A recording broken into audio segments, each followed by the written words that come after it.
I travelled down to Bridport in Dorset to meet Hugh and Ian, who have invented a solution to an age-old problem which plagues probably hundreds of thousands of people. And you might even be one of them, so stick around while Hugh explains all. I built an extension on the back of my house. First time I opened the door, bang.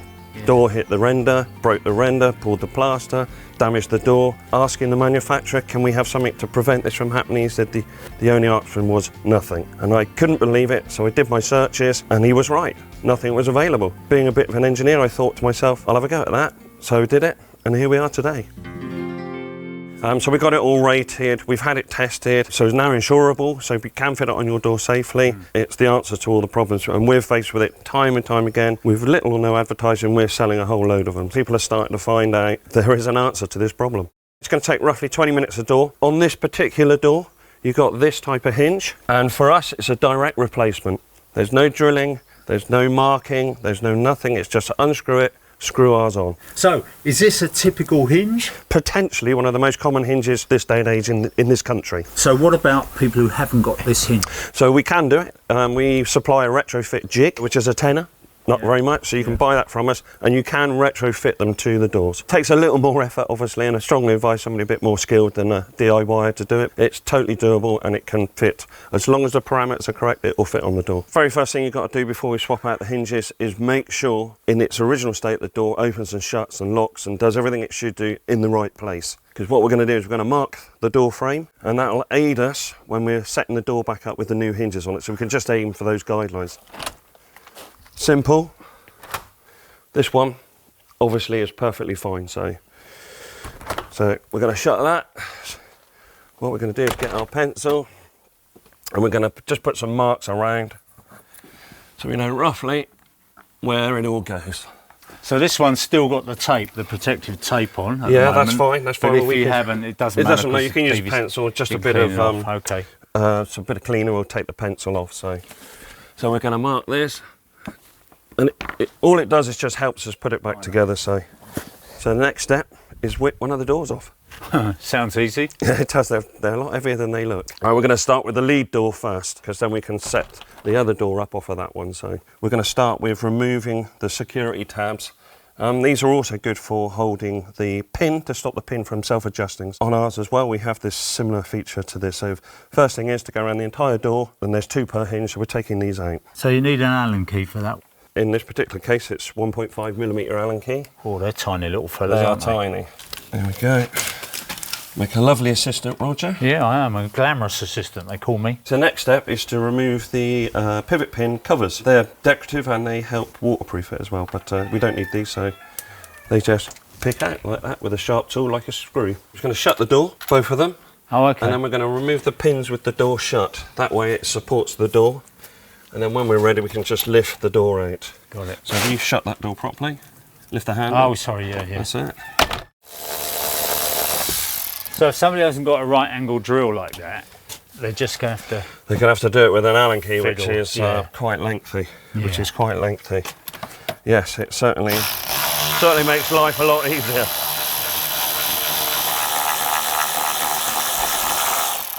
If your assistant's over 6 foot tall, that's handy as well. Oh, yeah. Otherwise he'll hop up.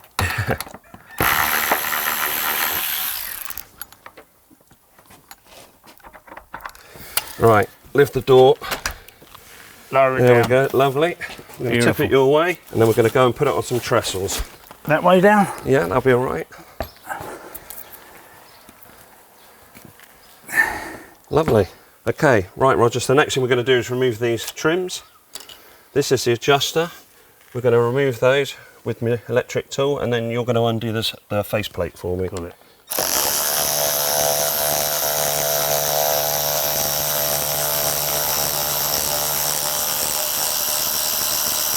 There we go. We've taken that out. If you can undo those. Unfortunately, we're not going to be using any of that.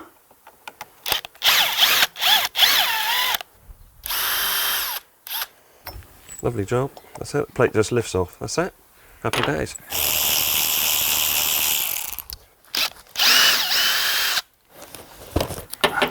So not only did you have to make the hinges, you had to design some packaging as well, yeah? Absolutely, 100%. This product was, or packaging, sorry, was made for this product specifically. We're very, very pleased to say that we build this in the UK. Half of it's made here in Bridport, in Dorset. Right. The other half's made in Mid Wales. So we didn't really want to go down that route of going somewhere else. You already know, you feel the weight of that. Blimey, That straight away tells you that's not Chinese, doesn't it? So, sell them by the kilo. Exactly. Everything you need is in the packaging. The screws, the adjusters. These are for adjusting the door hinge in and out, should you need to, if you're retrofitting. These shims Yes. are for bringing it in and out. Why would you need to do that? So, different profile doors have different height. So we're talking from the face of the door to the door frame, there is a set depth for that. The thickness of the door, you Correct, mean? correct. Okay, all right. So if you go on the website, there is a user guide on there to tell you exactly how many shims you need in order to achieve that height. It is quite simple, but you do need to make sure you've got the right height, because otherwise you're putting unnecessary strain on the door, or the door won't fully shut on the seals. Part of the packaging as well is a guide for the drill holes. Right. So it tells you which size, how deep, and where they go. So that's not a template then? We're not Definitely using not a template, it's a guide just to give you a drill identification and depth. Do we need to drill this one now? Is it No, we direct- don't know, because direct this is a replacement? direct replacement. Okay, it's only if you're using your template. If you're doing the you're using retrofit, your yes, jig. absolutely. Okay, got it. So if you see with this one, look, you can see we're going to go Straight in. straight on. Bosch, Yeah. we're going to put the screws in and we're ready to go back on, more or less. Before we put the frame plate on, we need to disassemble this in order to be able to fit that. This adjuster will go back in, similar to the old one did so. So yeah, the next stage is to disassemble this, Got it. screw this on, screw that in, and we're going to put the door plate on then, so we'll be ready to go. Well, if I've given the impression that Hugh designed and made this hinge entirely by himself, I must say he is in partnership with a very talented design engineer called Ian, who is also operating our camera today. So these outer ones literally just hold the trim, so all you're going to do is do that up till it nips up. Happy days. Go. Don't wind it in too hard, because you're just going to pull the plastic out. Got it. There we go. All the work is done on the next ones. Okay, so these Right. two are they self-tappers? You got it. So this is They're the gonna security cut bit. You're going to hear it. There you go. You're in. That's it. So we're going to disassemble this. We definitely want these components back. Yes, we do. And like you say, it's a fine thread on this, It's isn't very it? fine thread, and that's So- for load rating, but also easy to get it in wrong. So it's always advisable to put it in by hand. The other point to make at this point is the security screws, which come already attached. You need to make sure they're backed out enough that they don't contact with the thread on the pin. Got it. Okay. They come packaged in that way, but it's always better just to check. So we're going to remove this one. So there is a difference. There's a top and a bottom hinge pin. The bottom one is for adjusting, obviously up and down. The lower one, the top one is just to lock it in place, so it's a pivot. Now we've got our two pieces. So this bit now goes in here. Yeah. So what we're going to do is pretty much self-guiding, but what you want to try and do is keep it at a right angle. So we don't want to be like this. Yeah. We don't want to be like that. We want to be like this as much as you can. And you're going to wind it up until you get the clearance between there. So it's roughly that nut. Once you've done it once, you're going to be very, very familiar with it. So that's it. So there's going to be a little gap between here and here. It's going to be about that nut. Keep going. Keep going. Bit more. Bit more. That'll do you lovely.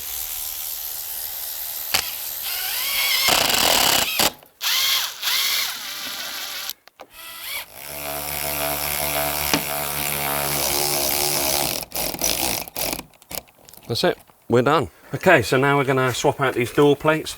Again, because it's a direct replacement, it's simply unscrew these and put the new ones in. The other useful hint, like I said before, was that the screw, just want to make sure it's backed out enough. You can't see it down the pivot point hole. From packaging, they are set correctly. Yeah, that's So fine. unless That's you adjust all them, they should be fine. So. Yeah.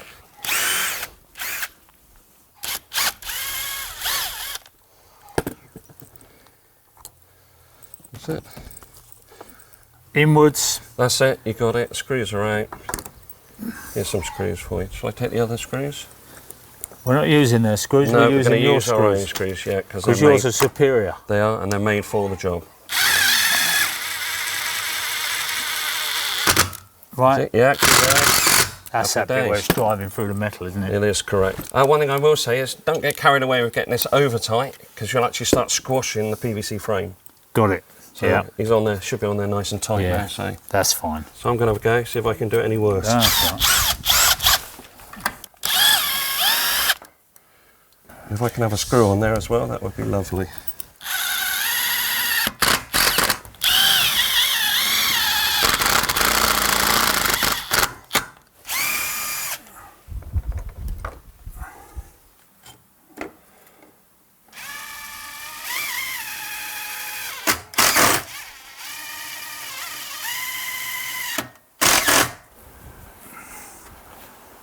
So when we've got the door in, just lift the handle up to lock it in place for a second. Okay, mate. Ready? Yeah. 1, 2, 3.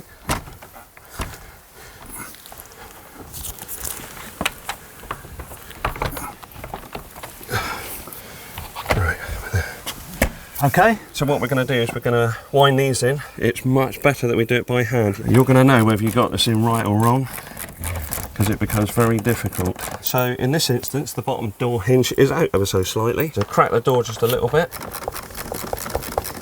So what we'll do is just get it started, then we can use our electric one, but just to make sure that the threads are started. And then just wind it until you see it just start to peak and rise, and then we're okay to leave that one alone. I see I've got my finger on the gap here, so I can feel it starting to lift rather than look. There we go, it's just starting to go. Okay, so now we're going to put the top ones in. So this is just a pivot pin, so you can just wind it until it locks up. Give it a nip, and all that is just for the door to pivot on. All the weight is bared on the lower ones. Oh, right. Oh, okay. So we're just going to pop these in. Even though they're identical. The pins are not identical. Are they not? This is one shouldered on the top.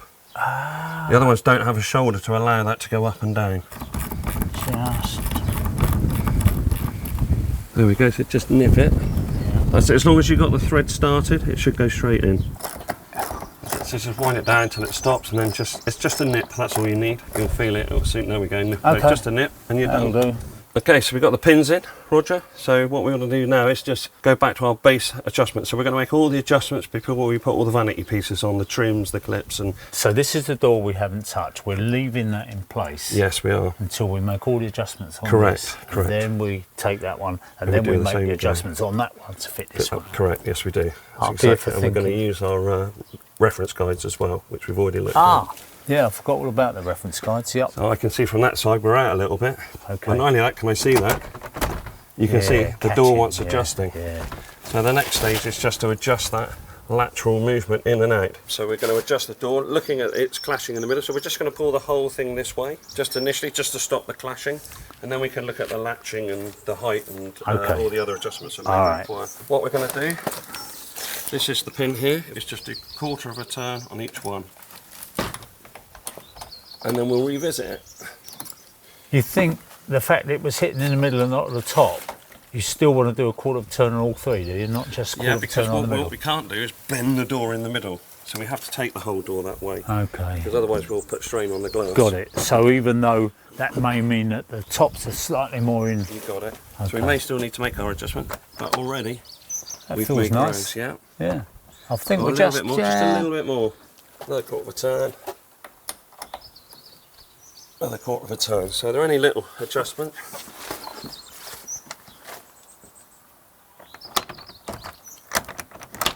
I'm happy. That's good. And that's very rare. And it latches. There you go. So the next stage is put the trims and security screws in. So you've got your 1.5mm Allen key, same as on the other ones. We're going to open them up. Now this does two things. One is it prevents you from backing out this, but it also stops it from unnecessary rotating. And it will put false adjustment on. There we go, just a little nip, that's all you need. That's it. That's it. So we're just nipped up. Do the last two. Then we've got some trims that we can fit to make it look the part. So I'm going to play devil's advocate here, because I know I've seen what they're doing now with timber frame houses is very often they're fitting these doors to the timber frame. Correct. Then they're putting the cavity in and so on. Then they're cladding it with brickwork or stonework. And that means the door is set even further back. So you've got no chance of getting it. And this wouldn't cover it. So what's going to Not at the moment, but we do have some different sizes coming. So you'll be able to fit the one that is relevant for your application. So even if it's 70mm back? Yeah, 70mm back, it'll be fine. It does make me wonder why the industry hasn't address this. You know, it Absolutely. seems to me insane. They're producing a problem for people. Absolutely. On a new build. I mean, if you're paying £500,000 for a house and you find you can't open your doors any more than that, and if you do, the wind catches them and crunch. With the door at 90 degrees, the area around the door is void. You know, we see people time after time build their patios out to accommodate for the door stuck out. And you really don't want your doors doing this. Surely you want them to go all the way around. And everyone we speak to, they all say, it's genius, no-brainer. Okay, so let's put these claps on. Thin one is for the top. And then the bigger one goes on the bottom. So that just weatherproofs the screw. That one's in. Little hammer, just give it a tap there, that's it. Another reason for this gap here is to allow this piece of trim to sit in underneath. Ah, okay. So it sits there. We've had people doing this, which is fine, but it just doesn't finish it off very well. So it does actually sit underneath, and then it clips around there. Okay, yeah. However, you'll see on the trim, there's a little line on here. This is to help you guide. So depending on your gap, will depend on how thick this is. So we need to trim this ever so slightly. So I'm just going to go the other side of the line. Just like this, happy days, and then that will sit on there flush then. And that's it. Lovely. So what will happen with this trim, as the door opens and shuts, it will just self-centralise. Got it. So that's it, so it's just a finishing trim. So it's not difficult, just a normal pair of garden shears or household scissors. Remember, it goes underneath the faceplate. Clip it in, she's done.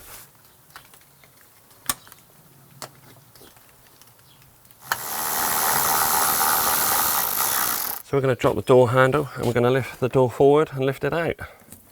That's it. Drop it down onto the deck. There we go. Right, over to the trestles.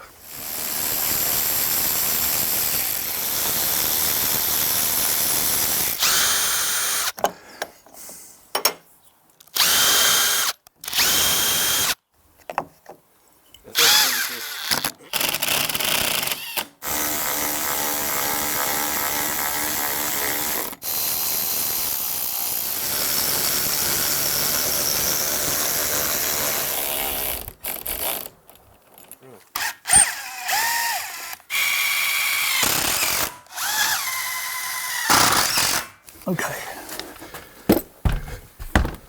Like so. Got it. Houston. A little bit up your end. There we go.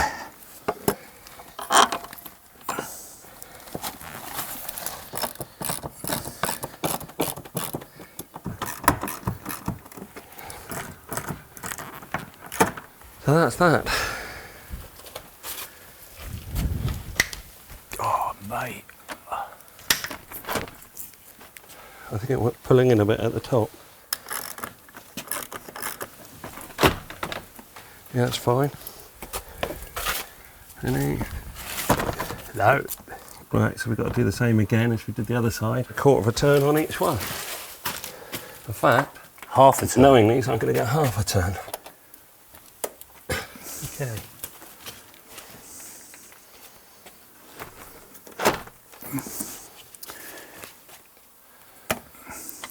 Oh, mate. That's it. So let's just have a look at what difference this makes.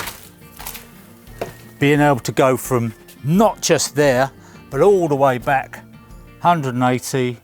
We're going to put a little stop on the door to stop the handles banging on the wall. We've got about 20mm clearance between the door and the brickwork, so no chance of any damage here. That's got to be better than bifolds, hasn't it? Because you haven't got that bit sticking out. You've got a full open thing, and better than sliders, because with sliders you've always got one half which is blocked up. So I mean, it's a winner. If you know somebody else has got this problem, then you can do them a favour by just telling them that there is a solution, because a lot of people are living with it, and it's that kind of niggle, isn't it? That's the thing that annoys you and just puts you in a bad mood every time you open the doors. So, you know, get rid of it. Bit of feng shui. If you want to purchase some of these our 180s, don't forget you need one for each of the hinges. So in this case, you need 6 of them.